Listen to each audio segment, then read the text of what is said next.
Good evening and welcome to Political Cipher with Q.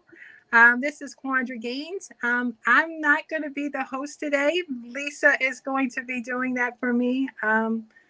But please listen, reach out, ask questions, like, and share. Good evening, everyone. I'm Lisa Ellis. Thank you for joining us for another segment of Political Cipher with Quandra. And we'll be joined today with Senator C. Anthony Muse, the newly elected senator in Prince George's County District. We're also joined live with Joe Gaskins and Bruce Branch. Joe and Bruce, if you can introduce yourself while we're waiting on the senator. Joe? Yeah, I'm Joe Gaskins. Good afternoon, everyone. I'm Joe Gaskins from the Maryland Business Clergy, and I'm a business person and a local activist in the state of Maryland.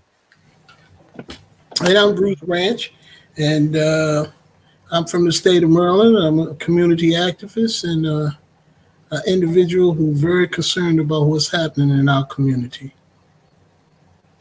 Great, Bruce. If I could ask you to lower your camera some. Okay, raise. Go up a little bit. There we go. We like to make sure that we all looking good and we're able to see each other clearly. Now, tonight's discussion is going to be broken down into 4 segments. The first segment, we'll welcome Senator C. Anthony Muse and discuss the importance of the 2 African Americans at the top leadership positions in Maryland, the governor, lieutenant governor, in particular.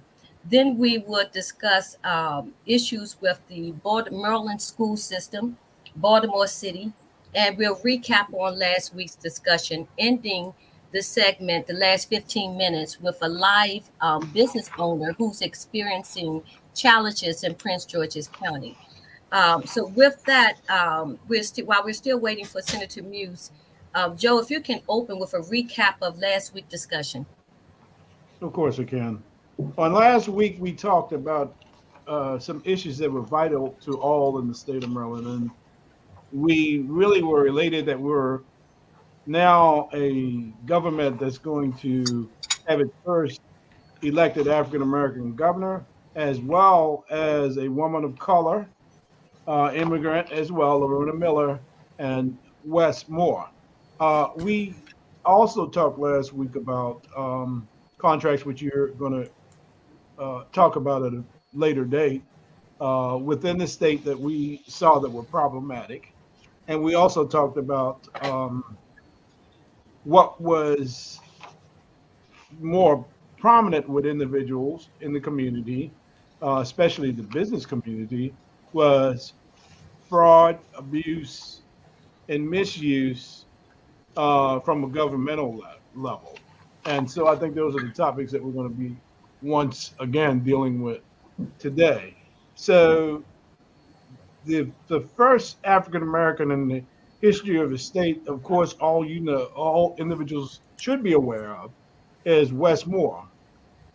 Wes has spent a substantial amount of time campaigning, was successful, and now he is in the number 1 position in the state of Maryland to lead the state of Maryland. And we're working closely with him to make sure that he's addressing the issues of the Maryland population. So we're elated with that. Great. So what I would like to do, though, is we left off with a very heated discussion that we wasn't able to complete, talking about corruption in Maryland. We opened up with talking about Vice President Sparrow Agnew and the governors of Maryland, Harry Hughes, Jack Johnson in particular, and that's where we left off. Bruce, I would like for you to pick up on that conversation, going back to Prince George's County and dealing with we can't say alleged, it was proven for Jack Johnson, and if you can go from there.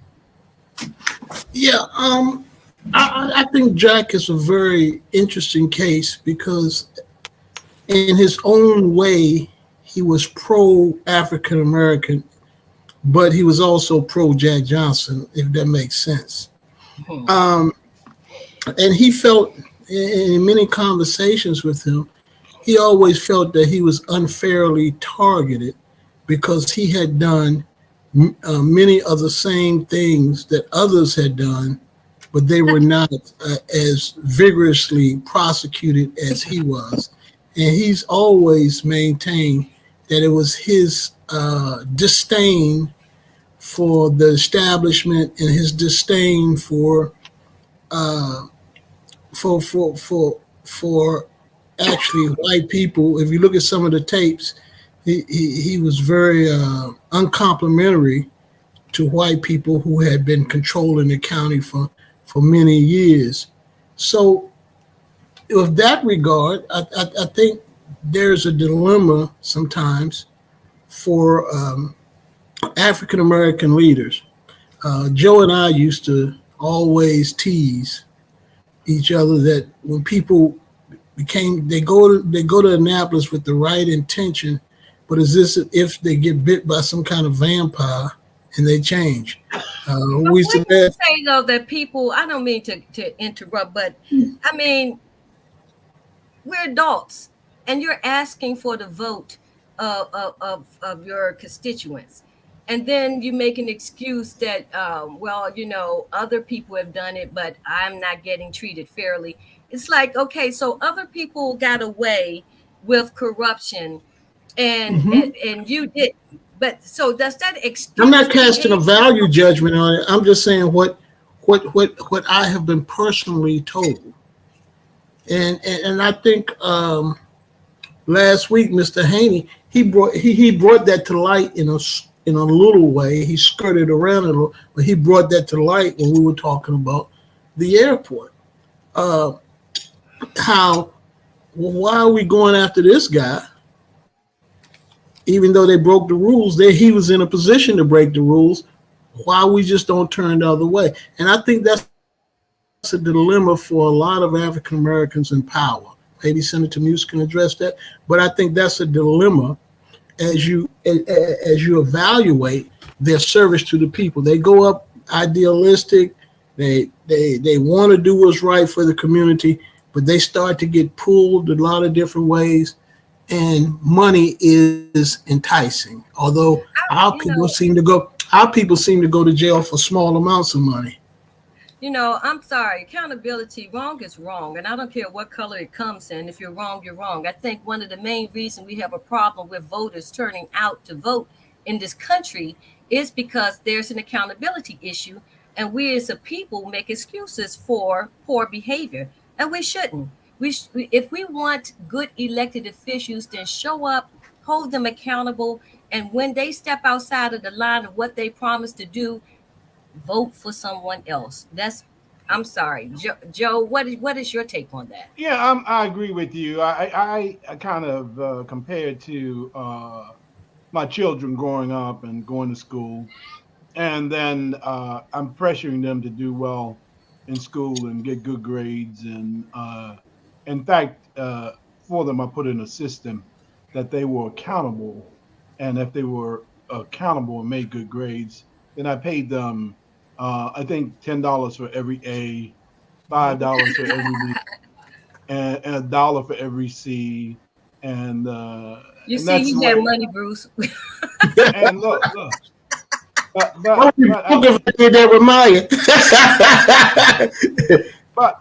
but the value system I wanted them to learn from that was that money is a driving source after you get out of school. So you train your kids to grow up, you train them to do well, and at the end of the day they're going to be competing on jobs. So you might as well teach them when they first when they're starting why they're going to school those 12 years and those years after college. It's because if I do well, I do extremely well, then I will get paid. Now, what has been suggested on that last show was that what one of my daughters could have possibly said is that let me go to school and cheat to get an A versus getting a B and C, and I'll get more paid more money. Now, that's what we were talking about with the airport contract and other contracts, is that I can skew the process Hmm. because I'll get the reward at the end of the day. it's not fair, but I win.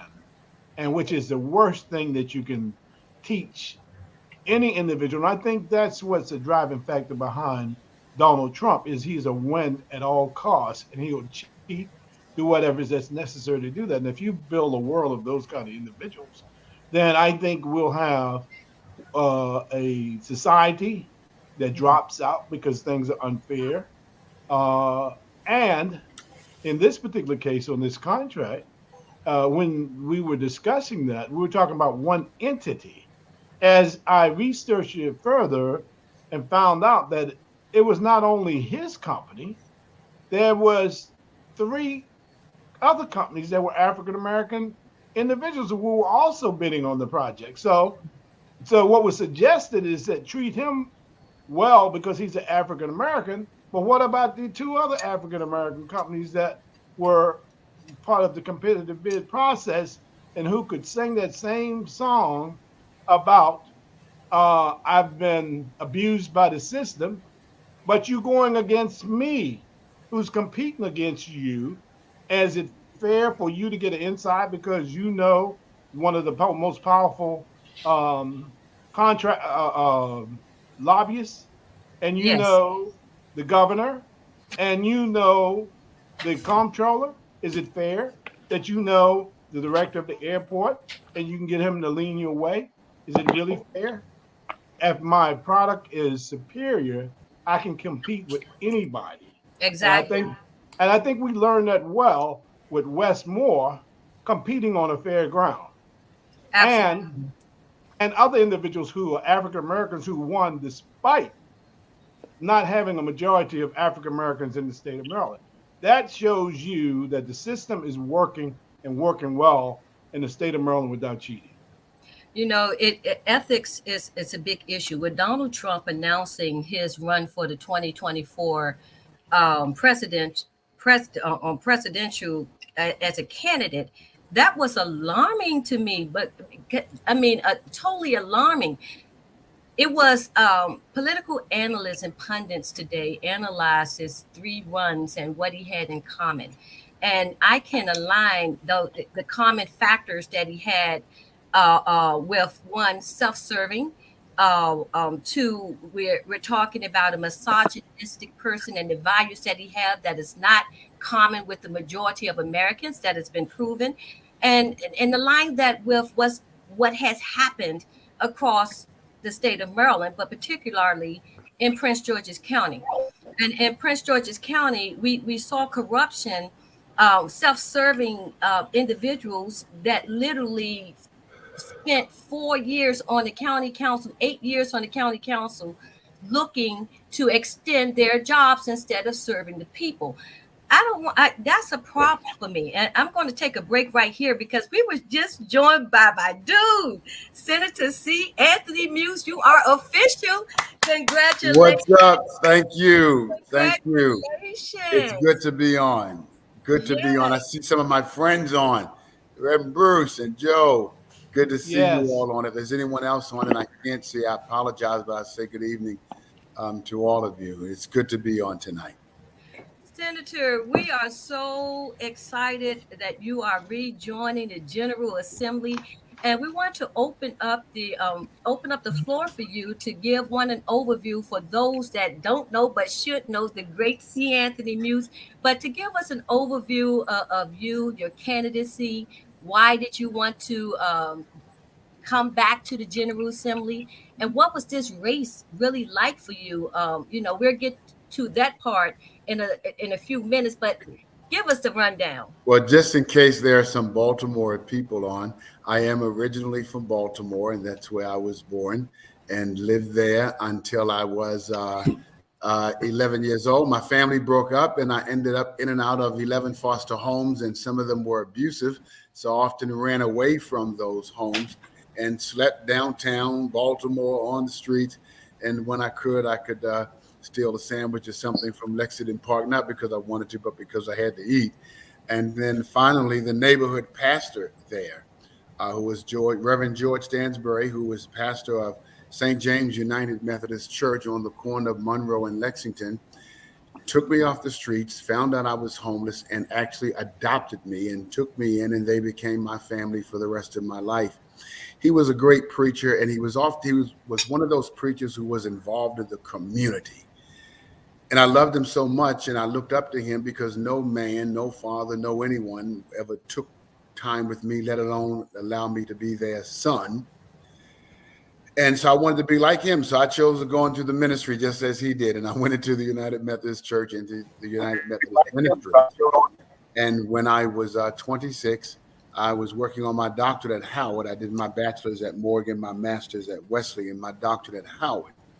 I was working on my dissertation, and so they moved me to a church that they thought was closer in a place called Brandywine, Maryland. And that was in Prince George's County. That's how I arrived here. And not long after that, I got involved in the community. As my dad taught me, he said a preacher should not stay in the pulpit. Church is closed on Sunday. And if you aren't doing anything in the community in which you serve, you aren't worth anything. That was his words. Those were his words. And so I got involved, and then soon I was asked to run. I did. I first won for the House of Delegates and served there for 4 years. Came out, I served as the state ethics commissioner, which when I got on, I heard you all talking about some things and corruption, et cetera. Well, I actually served as the state ethics commissioner. I went back as senator. I served 3 terms, so that gave me 16 years in the legislature. And then this year decided there were some other priorities that I really had for our community, and especially for Black people. I often say, and I'll preface my next remark with this, because I am pro-Black does not mean I'm anti-white. But for us, for Black people, whenever you say in the Senate or anywhere else, I represent Black people, they say it's prejudice. But if you say I represent the Latinos and I represent, other, they don't say that. And so I don't take a back seat to that. I am Black. I represent Black people. I see the plight of Black people. And until we're able to say that and do that, and of course, that didn't bring me a lot of kudos from the powers to be at that time. A lot has changed now. I think I can get a lot done. And so for those reasons, I chose to go back. And the good people the other day elected me with 98% of the vote. So I thank God for that. And I thank God that they saw that at least I was going to serve as best I could. Amen. Amen. That's my story. Amen. Unapologetically Black. I love it. That's me all the way. The senator, we have some real challenging issues that we're confronted with. So, and looking at your platform of your past, prison reentry, your second chance bill, your work that you did in the 26th district on housing, which is a passion of mine. Rent control. You have a lot of apartments in the 26th district, and seniors, 3 major senior complexes in your district alone. Rents have increased more than half in the state of Maryland. Laurel addressed the issue, and their mayor joined forces with some community organizations to help subsidize the rental rate after negotiating with the tenant. But that's only a short-term answer, and it's putting a Band-Aid on a problem that is steady growing. What do you see, or what is your vision for housing in your district and joining the state of Maryland? Well, let me say, when you have actually been homeless, when you have had to sleep in the street, and that led to the other priority that I had, because as I said, stealing food from Lexington Market, well, we all know had I been caught, no one would have been concerned in that day about the circumstances. I would have been, charged, and I would have had a record. So those two go hand in hand, and here's what I mean by that. When you've been homeless, you know what it's like. Housing in Prince George's County, in my opinion, first we have gentrification that's taking place. It's as if they're making the statement that all poor people are criminals, and so we have to price them out of the market. That's wrong. There are many areas in this county and in my district where we can put up affordable housing, make them blend in, change some tax laws so that it won't affect the property taxes, because that's what most people say. Well, if you put up low income housing, it means my property tax status will change. Well, there are ways of looking at that so that we can change that, so that no house, every house that's appraised is appraised with every value minus the value of those who are minus the value of those so-called low-income housing. We have to do low-income housing.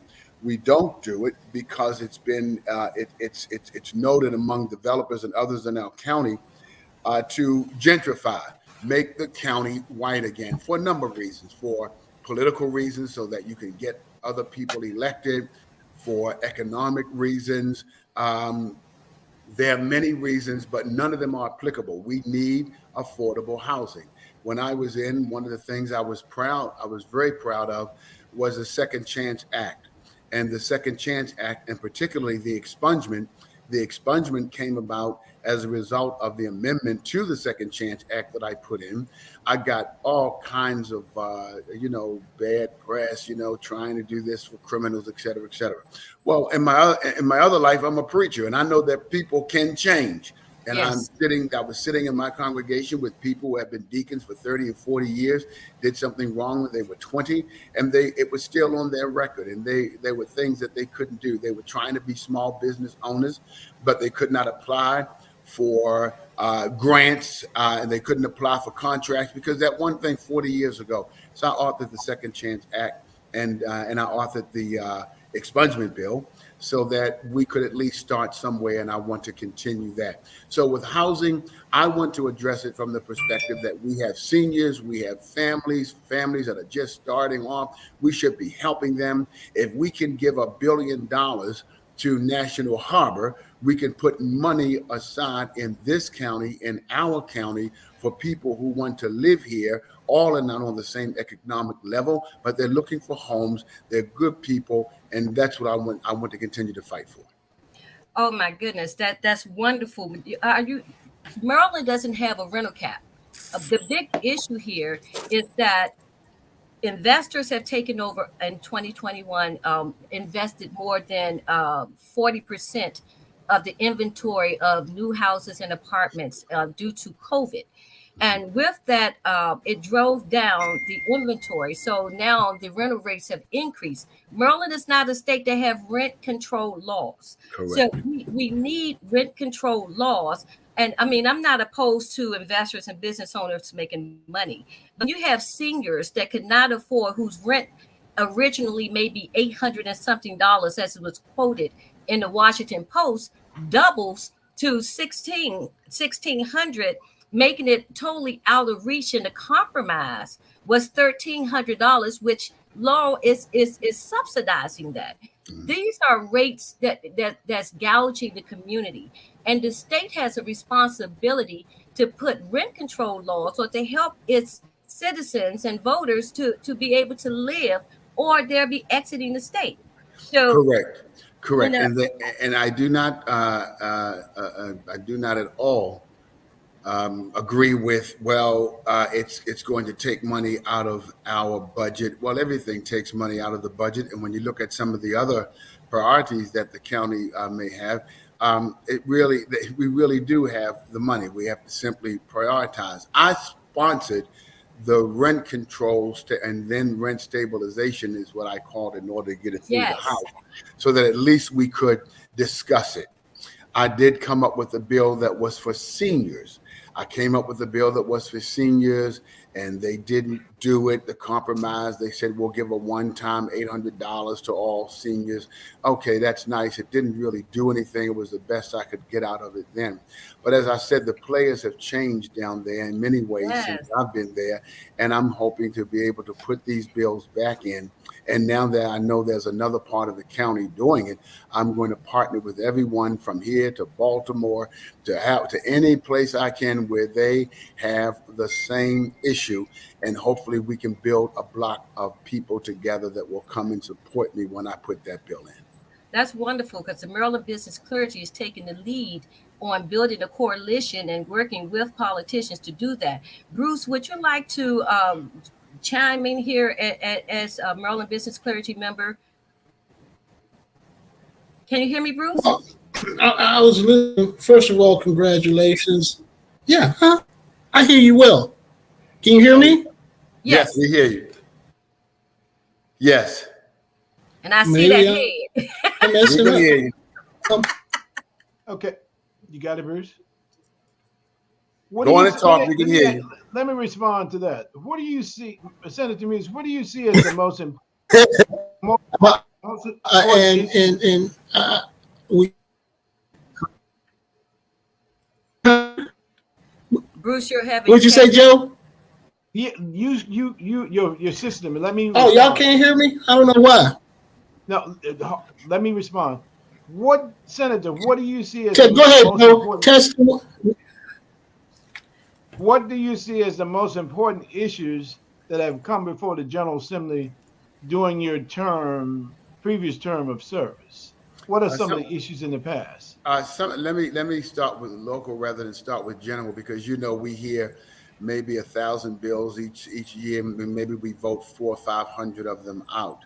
Um, for me, it was those bills that dealt with first education, because as you know, we are, even in this so-called, and it is, rich, educated place like Prince George's County, our kids are doing horrible when it comes down to reading, math, science, and then we came up with with something that I really fought against. Well, okay, well, if we can't teach them how to read and write, we're not going to keep them in the same grade because we have to pay twice. We will just promote them from grade to grade, and when they graduate, Shameful. if they haven't met they The don't basic measure up, requirements. we will give them just a diploma that says it's a certificate of completion. At that point, I was irate because when you're paying your money, you have an obligation to produce a product that is successful. And if Yes. we're producing that many kids who couldn't read and write coming through our school system, and there were a number of reasons for that coming through our school system, and they couldn't read or write, and we were putting them on the streets. And I have colleges calling me because I was on the education committee saying almost all the kids that you send to us, they have to take remedial everything. How is that happening? And so that became a big issue for me, trying to get courses, double courses, move them in, extra classroom with no cost. And if they did graduate someone with a certificate of completion, which by the way meant that they couldn't go into the armed forces, couldn't get a GED, well, who's going to hire you at that point? And so I put in a bill that would require the state to be responsible for at least 2 years of vocational training, whether it's in electronics, electrician, plumbing, so that they would have a life skill. That almost passed, but it didn't quite make it through. But it's those kinds of things. The education, as I said, was very important to me, and minority businesses, and that's one of the reasons I'm really going back. I'm The dis- excited about that because we have a major gap when it comes down to procurement in Prince George's County and particularly in the state. Under Hogan's administration, minority participation declined.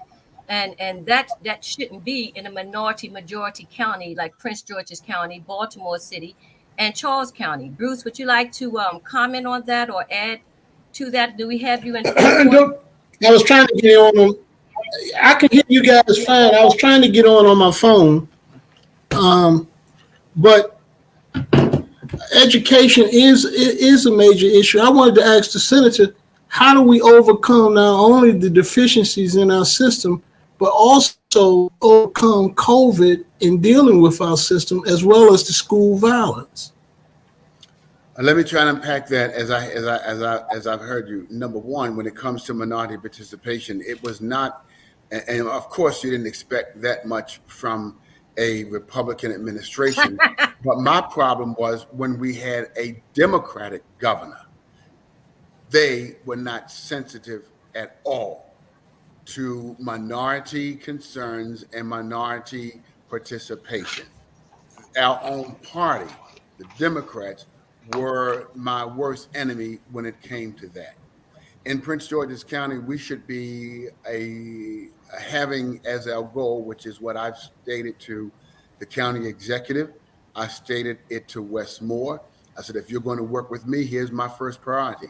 We're going to create a Black Wall Street in Prince George's County, meaning there are enough funds to put aside from all of these projects that can make millionaires out of any number of persons, a number of infrastructure services we can put behind them, and there are a number of what I call roadblocks that are put in the way so that minorities cannot advance, minority businesses rather cannot advance, such as the insurance, ridiculous the way they have it set up. The way that they have not only the insurance, but you have to be able to have this amount of money in the bank almost to cover the whole project when you're only looking at 20%. Those things are put in place, and I want to do away with them. I asked him before I gave any of them my support if they would be willing to do that. They said yes. I said, I'm going to hold you to it, and if you don't, I'm going to tell on you. So it's my hope that I can go back to make the kinds of tweaks in the minority participatory loan, because they can say all they want that, well, Prince George's County, we set a goal of 65%. Okay. But if you don't enforce that with the development that's coming in, it's meaningless to me. It's got to be enforced on another level. And so that's a priority because of the makeup of our county. I think that this would be a wonderful place to have a project or a how do you say it? At least a program so that other states can follow it and say, here's how, not how we lift blacks out of poverty. We're not in poverty. We're just not getting our share so that we can have some wealth to pass on. And that's not what a $30,000 contract. That is, how can I become a partner in this? How can the county and church, how can the county and state help until we get to a point where once that business becomes strong, they must reach back and do and become a mentor to get other smaller businesses along the way. Those are the kinds of things, and that's the reason I'm going back. Now I'm sorry. If I would, and Lisa could speak to this. The last study, we were nowhere close to 65%. We weren't even at 5%. What was the number, Lisa, of black contracts? Joe had the exact numbers that was awarded. Do you still have those statistics, Joe? Yeah, I do. The goal was 29% on the state level, and each agency at the state was doing less than 15%. Some agencies were coming in at 4 and 5% in terms of participation in Prince George County, specifically because that's where a lot of us are, and Baltimore City. But Prince George County, because they had recently completed their study, and in their study, they had determined that the subcontractors were doing around 16% African American participation, and as prime contractors under that same system, they were doing 17%, while prime white contractors were doing 60% in a county that's more than 60% African American is totally ridiculous. But I would state this because that's water over dam. We never addressed that. The new people who are in the county's administration office has not taken an aggressive role in dealing with it. And the more we bring it up, the less they want to deal with it. Now, as a new going in as new individuals, new government going in at a state level, there are some major projects that will shake your conscience. When you realize on I-270 and Route 495 project, that's a $13 billion project. The Maryland school systems itself in Prince George County alone, where you have P3 projects, and that's the new code of the day, is that you put these joint public-private partnerships together. Those numbers are around 3 to 4 billion alone just in Prince George County. Now, if you add in what's going to be done in Baltimore City and Charles County and the rest of the communities in which the state of Maryland has control of, you're talking about 10 to 15 billion dollars in school construction projects that minority companies, African Americans specifically, and I push for Native Americans because those are the original companies that were discriminated against, property was taken or was in servitude during the state and didn't get paid for years of being in slavery.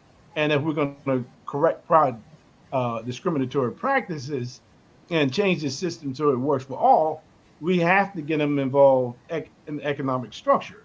Now, two projects that are vitally important that are not that one's not funded, but one the funding has been provided is the Green Line expansion to Waldorf. That's a major project, Yes, it is. and yeah, from the engineering side to the construction side, design and construction side.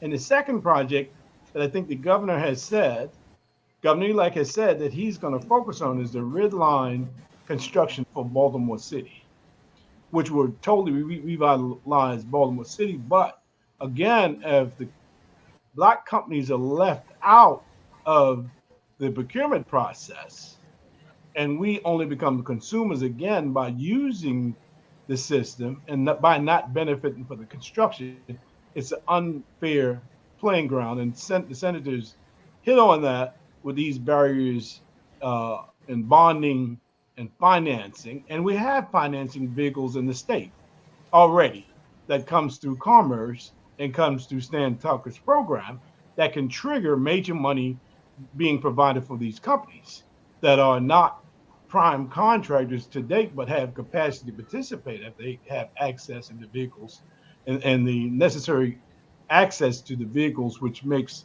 the other companies successful. We can make this state a better state.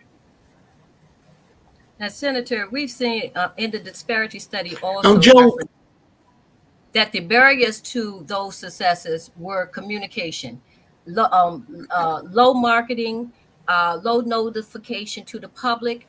An additional barriers to that was the ability, the timing. Most contractors are receiving notice 2 weeks before the actual bid date, which means that small businesses that may be 5 and under individuals doesn't have the capacity to hire individuals to complete that task within that time frame, or to even generate that themselves and maintain other contracts. So it becomes a barrier, an additional barrier. I want to know transparency, notification, and the things we're talking about. What do you see possibly that you may be able to do in collaboration with the local government? I mean, you had an amazing team. You have a new team on the county council, a lot of new members to work with. I'm excited about, Yes. and I would like to see your team, that mega team in process. As the leader, what does that look like for you? Well, first of all of the problems that you've just mentioned, I have 3 words for that because I've heard it my entire time in office. So here are the 3 words. It's by design. It's old time designing that they put in place many years ago. And people sometimes, and I have great people and who work with me, the people that you're talking about who are on the council. 3 of them I put on my ticket, and I'll tell you why. Even though many said, "Oh, don't put them on your ticket." Well, you don't tell me who to put on my ticket. I'm the senator, and I do what I want. But the problem is, because people say, "Well, how can you have so many blacks elected, and yet nothing's being done for blacks?" Right. Well, I'll attribute it to one major thing. If you're only dependent on white money and white developers to get you into office, then you're going to have to at some point make a decision. Oh, am I going to be reelected again and get money? You can't be on and I'm going to use this loosely, the payroll of the white developers who choose by design who I'm going to choose, and then I'm going to go to the boss and I'm going to say, put them on your ticket. Because when they came to me and said, don't put certain people on your ticket, I knew why they were saying it. They were saying it because it would give us some support. I have to continue with the ones that I have. There are at least 6 on the council with whom I've spoken, and they've said, and I know them because I've watched some of them grow up. Some of them have worked in my office when they're teenagers and continued with the process. One we got elected when he was 18 years old out of my office to the school board. I caught hell for that. But I knew that if his heart, and that we had trained him in our office where he worked since he was in the 9th grade. When he graduated, he said, I want to run. We put him on, he won. He's still there. He's one of the new council persons. I know their hearts, and I know that if they have some mentoring, they're going to work to do what is right. We as Black leaders have got to mentor people, not based on who tells us who's good and who's not good, or who could be a threat to us and not a threat to us. Because if you do your job, you know that's irrelevant. But it's who will be the stronger leaders that I can look at today and say 4 more years, when I leave office in 4 years, I will know I have people to turn this over to who are not going to be threatened by the government, nor will be beholding to white developers who run. They run Prince George's County. That's it. Yes. They run Prince George's County. And so we have to now say that's not going to take place. They should run the county council. I think those changes are going to be made. When I saw the list of mentors who are running, I decided the last minute, okay, at least if I get in, I've been in 16 years, I can use my name and put together a team of people and try and get them through. And all but 13, all but 2 made it through. So I know now I have someone to work with, and I won't be there with persons who say, well, Muse, I know you're right, but you know, the president of the Senate said this, and why did he tell you that? Because his developer friend said, keep you in line.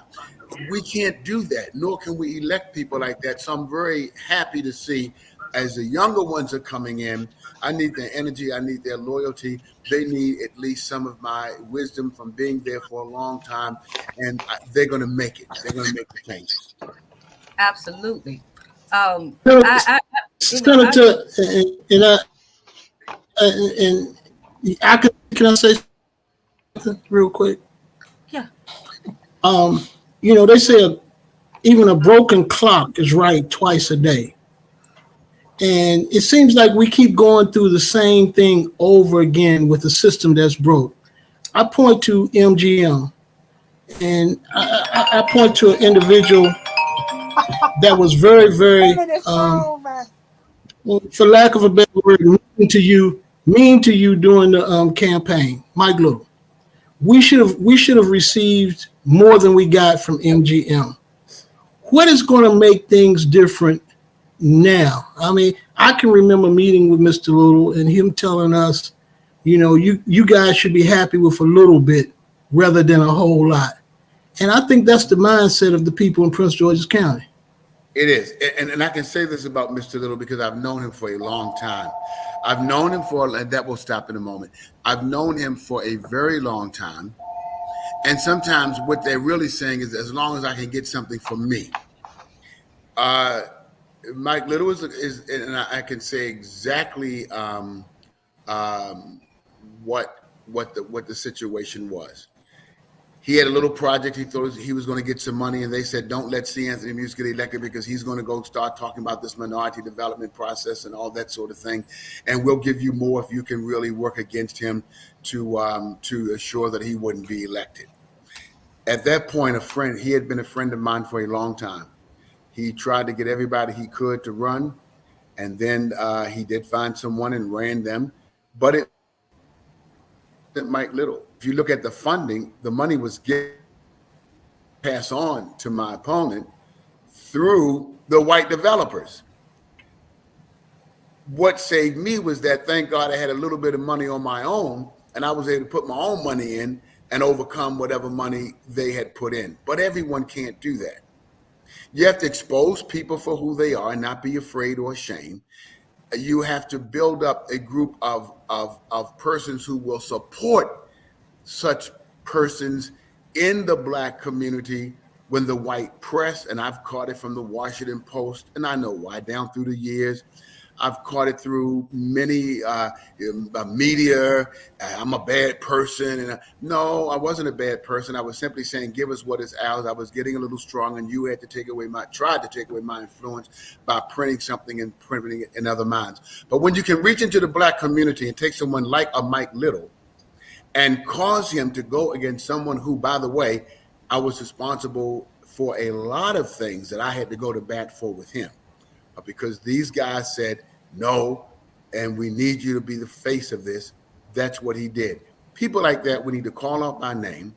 People like that, we need to say they're not good in the Black political community. They're only concerned about themselves. And those aren't the kind of people I can work with. And I said what I want to say, and I'll call names. If you call names, I'll call names. But I will tell you the truth of who they are. He's a small businessman trying to get money, and they said no, but do something else because we can't have anybody influencing over here. And he bought into it, and he broke a friendship that has been with. I've been his friend for over 20 years. Couldn't understand why he did it until he looked into it and found out. So I'll be calling his name everywhere I go. That's it. You know, I saw Cornelius. Do you see Cornelius on there? Yes, I'll address you in a minute, Cornelius. But Senator, you know, I saw one of the ugliest things happen at the polls in your race with Tamara Brown, with Mike Little's assistants, and many of the. We're talking Gloria Lawler, Mike Little, and the former Senator.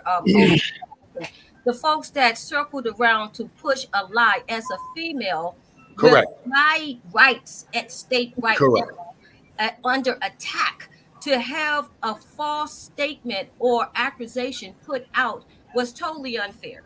Yeah, I mean, literally, I was shameful of the politics that took place, and I would like to hear your feedback on that attack because I'm proud of the way that you handled that. Thank you. I'll give a synopsis of what that was.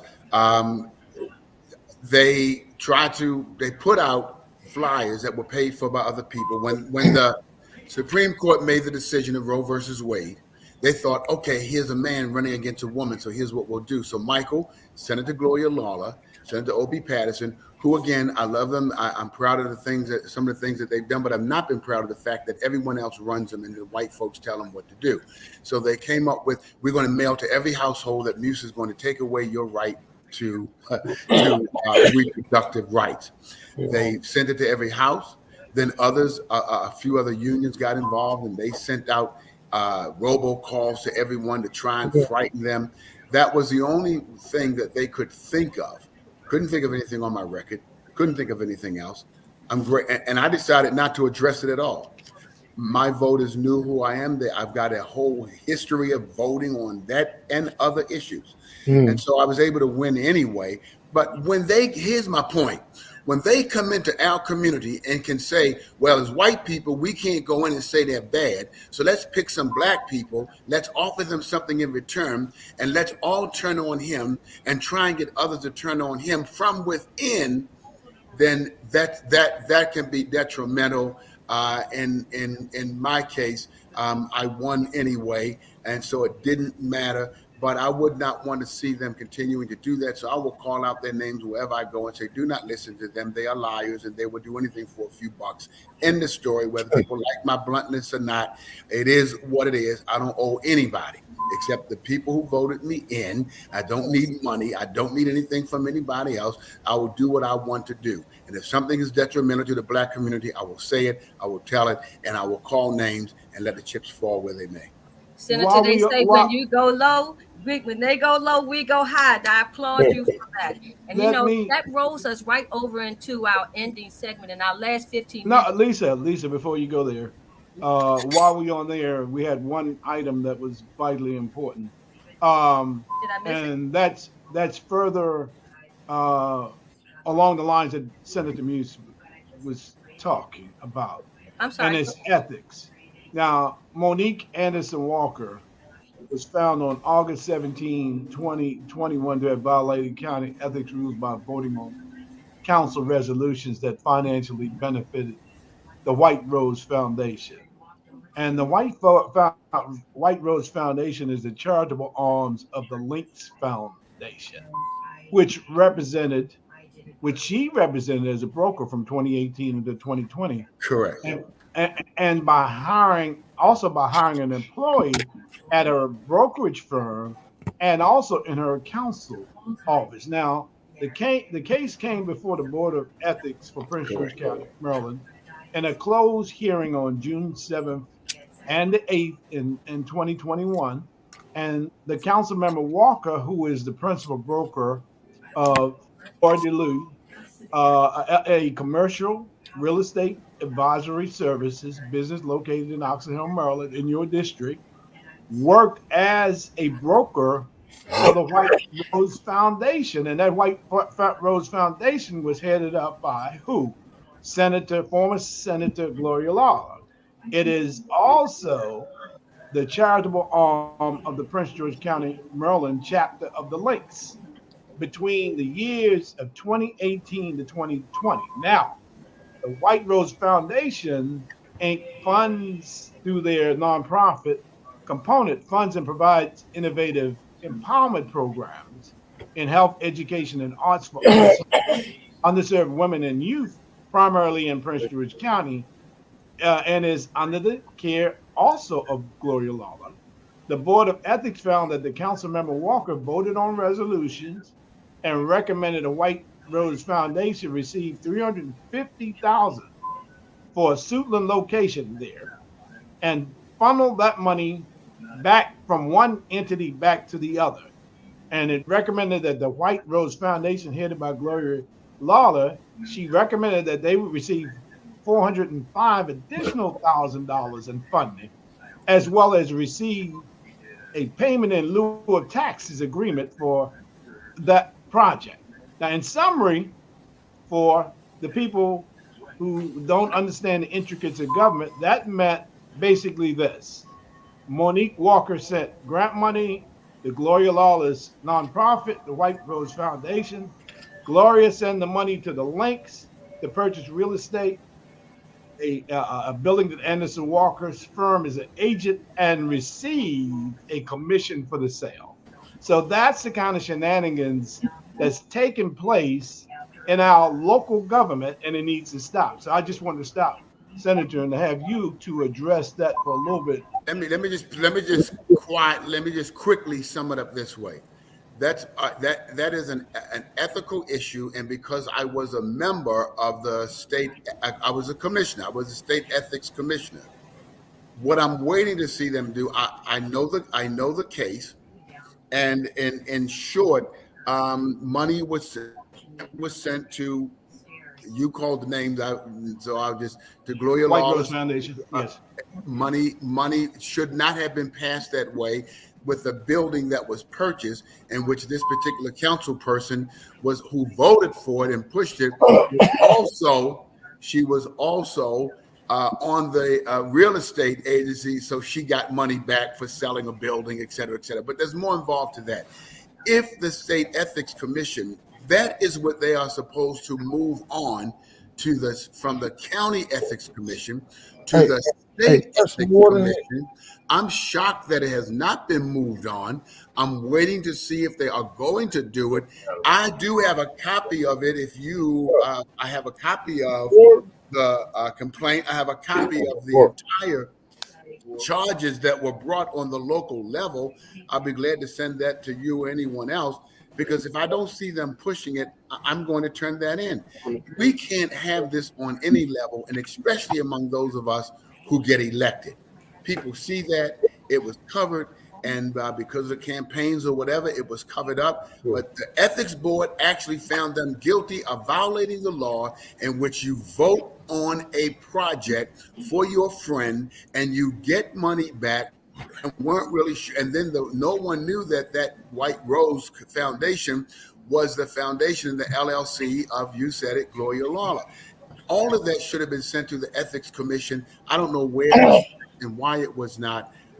But because, again, and I speak from experience, as a member of 4 years as serving as an ethics commissioner for the state of Maryland, it should have been pushed on. And if it's not pushed on by them, I'll give them some little more time to do it, then I will send it myself. Wow. Thank you, Senator Muse. That is so interesting. And speaking of ethics, this does go right into our closing conversation that we're going to have with Cornelius. Cornelius is the owner of Collision Towing Company. What's up, Cornelius? What's up? Muse, how you doing? What up? I'm doing well, man. Man, I'm still having the problems. Cornelius, if you can give us a little bit of background, Yeah. tell us how long you've been in business, where And your I've business known, is yeah. located, and then tell us what problems that you're having you would like to discuss with the senator. Okay. I've been in business since 1997. I was then in Washington. I moved to Maryland because I heard of all the opportunities in Maryland, but I've since found out that it's not really here. Mr. Muse, like I told you a long time ago, is still holding all the opportunities back in the towing game. They have nothing changed. We went down to the Maryland House, got some of the rules changed. They put them in the hands of procurement, and procurement didn't know nothing about the towing game. So what they do, they brought all the bad people right along with them. So nothing ever changed. So what the problem I'm having now is the police department, I mean, the owners of vehicles are calling us to come and tow their cars.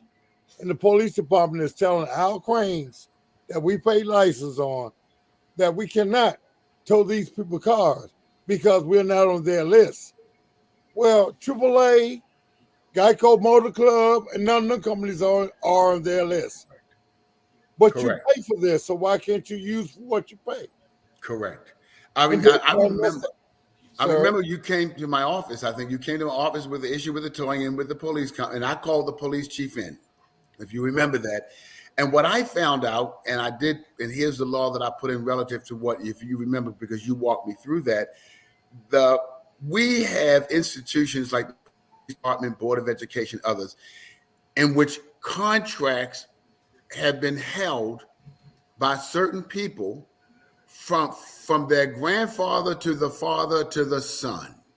Correct. And in your situation, these towing contracts were held by families who owned tow truck companies who never had to bid. They were automatically given for 30, 40 years. I found out in the Board of Education, there were people who represented the Board of Education. Well, you get $2-3 million a year. This one contract was handed down from the grandfather to the father to the son. Wow. And it was only when you came in and I got involved and saw what it was, that I was able to put a law in that says no matter how long you have a contract, everything must go out for bid.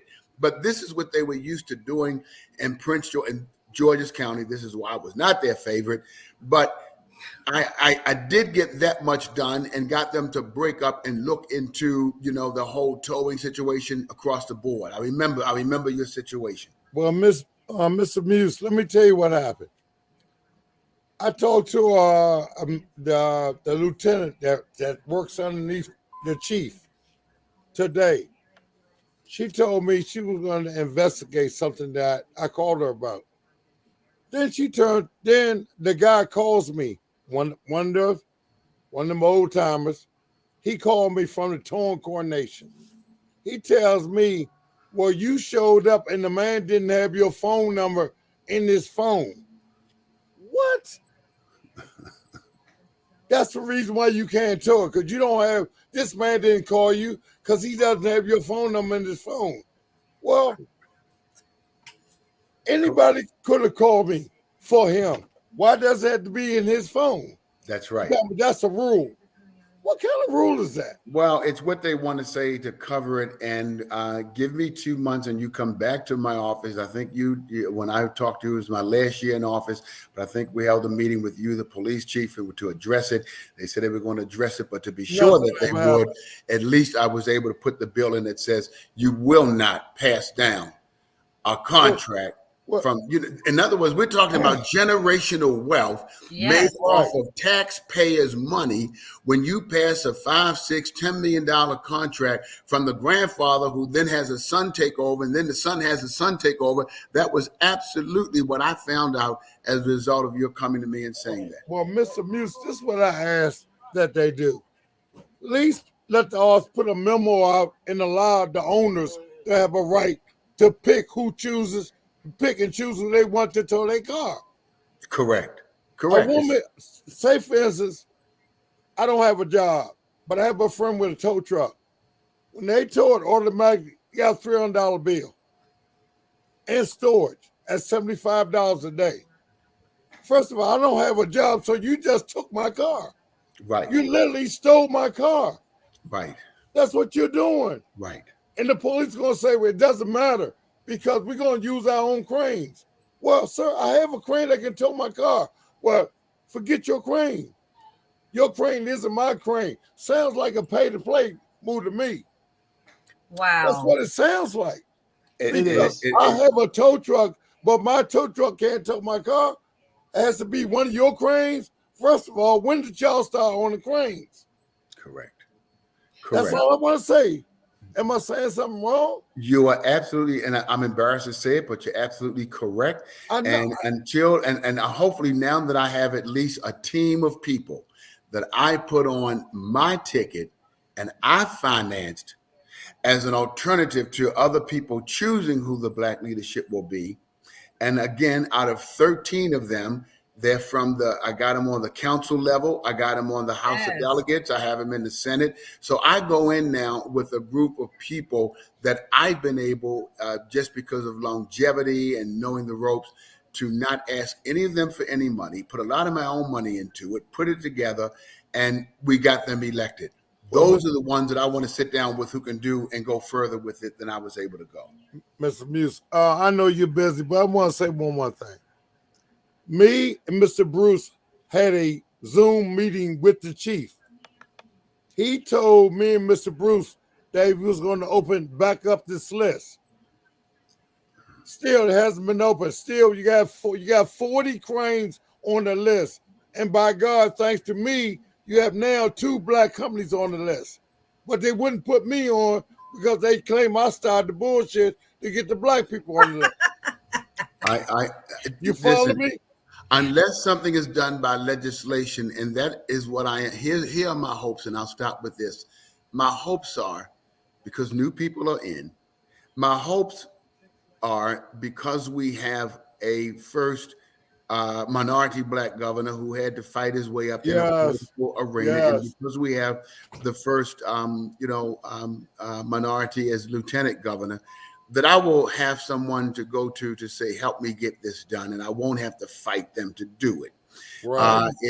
I've had conversations, as I said, with everyone from Angela Also Brooks to Westmore, and I've said, here is my agenda. Don't ask for my help or my vote unless you're willing. They agreed that they would do it. Now I'm going to go and present it, but I'll present it with a number of other new elected people that put out ticket and got elected. So I'll have support. One thing I want to say, Mr. Muse, I've been fighting with you a long time. Yes. I've been with you all the way through the trip.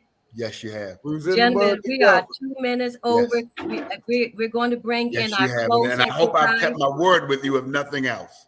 Thank you, Mr. Muse. I really appreciate this opportunity. Thank you. I just need a little bit of help. That's a little bit.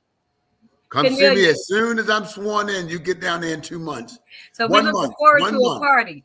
So, gentlemen, we are over our time limit. It is now 8:03, and I want to allow you to give your closing goodbyes before I give the final closing. Say goodbye to our guest here. Where the senator? Did we lose the senator? You did, but you can still close. Joe Gaskins, we want to thank you. Bruce Branch, Cornelius, you're amazing always. And of course, we love our newly re-elected Senator C. Anthony Muse. I'm Lisa Ellis. I thank you for joining us this evening. Have a great night. Thank you. Good night. Good night. That's on television. Thank you. So we're going to be on the Black Forum. You did good, man. Thank you. My hands, like the phone in my hand. Hey, Marlene, you did good. Y'all did good. Your medicine is $77, and I voted van up there, and I ain't go with no money. If they close, you got to get them on. $77.